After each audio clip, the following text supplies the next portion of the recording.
Monday Inc., which uses a periodic system, changed from the weighted average cost formula to the FIFO cost formula in 2020. The increase in the prior year's income before tax as a result of this change is $228,000. The tax rate is 30%. Prepare Monday's 2020 journal entry to record the change in accounting policy, assuming that the company's financial statements are reliable and more relevant as a result of the change. Assume that the 2020 year-end balance of inventory has not yet been recorded. Okay, so we know that the increase in the prior year's income. So this is a change in accounting policy. So and because it's reliable and more relevant, we are going to record this retroactively, which means we're going to hit retained earnings prior to 2020. So, and it says the 2020 year-end balance of inventory has not been recorded. What that means is that because the books aren't closed for 2020, we don't need to flow anything through retained earnings there. We can just record that entry in the current year. So that's relatively easy, no restatement required. So what we're restating is the balance prior to 2020. So we know that inventory is going to change, and it says that the increase in the prior year's income as a result of the change in the method of accounting for inventory is $228,000. Then we are going to have an entry for income tax. So normally we would have deferred income tax asset or deferred income tax liability.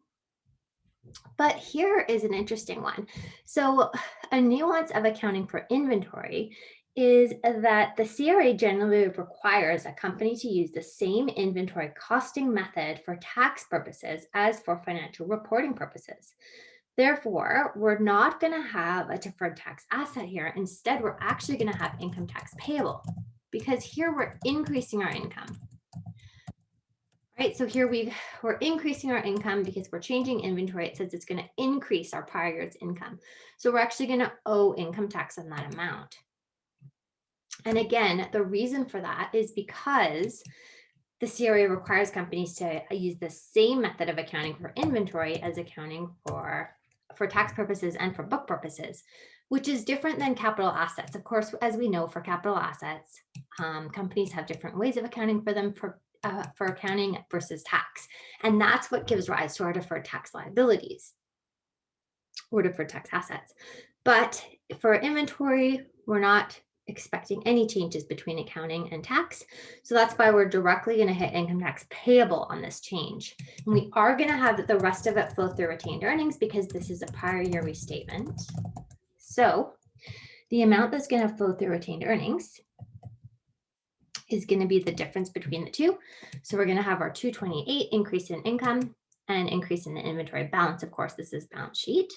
And then we're going to hit our income tax payable, and we're going to increase our retained earnings by $159,600. Note that we're crediting retained earnings here because we're increasing income, and a credit to retained earnings, of course, increases retained earnings.